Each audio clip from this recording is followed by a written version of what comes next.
Hello everyone, precious handmades here. ఇప్పుడు బాగా ట్రెండింగ్లో రెయిన్ డ్రాప్ బ్యాంగిల్స్ ఉన్నాయి కదా, అలాగే వాటి ప్రైస్ చూసినా కానీ చాలా ఎక్కువగానే ఉంటుంది. సో నాకు అనిపించింది మనం థ్రెడ్ బ్యాంగిల్స్తోనే రెయిన్ డ్రాప్ బ్యాంగిల్స్ని ఎందుకు రిక్రియేట్ చేయకూడదు అనిపించింది. సో నేను ఇక్కడ పింక్ కలర్ చూస్ చేసుకున్నాను. So pink thread already thread wrap చేసేసాను. తర్వాత ఈ రెయిన్ డ్రాప్ కుందన్స్ తీసుకున్నాను. ఇవి మార్కెట్లో ఈజీగానే దొరుకుతున్నాయి. ఈ ఈ కుందన్స్ని ఫస్ట్ ఇలా స్టిక్ చేసుకుని తర్వాత స్టోన్ చైన్ ఉంటుంది కదా, అలాగే బీడ్స్, గోల్డ్ బీడ్స్ చైన్ ఉంటుంది కదా, ఆ బీడ్స్ని ఒక్కొక్కటిగా కట్ చేసుకొని ఒక దగ్గర పెట్టుకున్నాను ఆ బీడ్స్ని. సో వాటిని ఇక్కడ డ్రాప్స్ పక్కన నేను స్టిక్ చేస్తున్నాను అనమాట. సీరియస్లీ ఇవి చేసిన తర్వాత నాకైతే చాలా నచ్చాయి. చాలా రియలిస్టిక్‌గా కూడా ఉన్నాయి. వర్తీ అనిపించింది. ప్రైస్ కూడా చాలా తక్కువే అయ్యింది.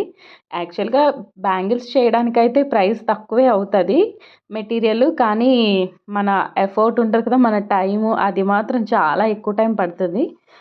యాక్చువల్‌గా ఇప్పుడు నేను ప్రిపేర్ చేస్తున్న ఈ బ్యాంగిల్ సెట్ ఒక కస్టమర్‌కి అనమాట. ఫస్ట్ నేను బిజినెస్ స్టార్ట్ చేయగానే ఒక అబ్బాయి నా దగ్గర ఆర్డర్ పెట్టుకున్నాడు తన వైఫ్‌కి అని చెప్పి. కానీ అప్పుడు కలర్ నచ్చలేదని, అలాగే సైజ్ కూడా ఫిట్ అవ్వలేదని చెప్పి మళ్ళీ బ్యాక్ ఇచ్చాడు.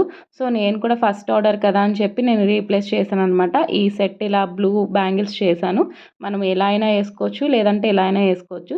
సో ఇలా సెట్ చేసి ఫస్ట్ ఆర్డర్ అని సెంటిమెంట్‌తో మళ్ళీ చేసి ఇచ్చాను. ఎలా అనిపించింది కామెంట్ చేయండి. Thank you.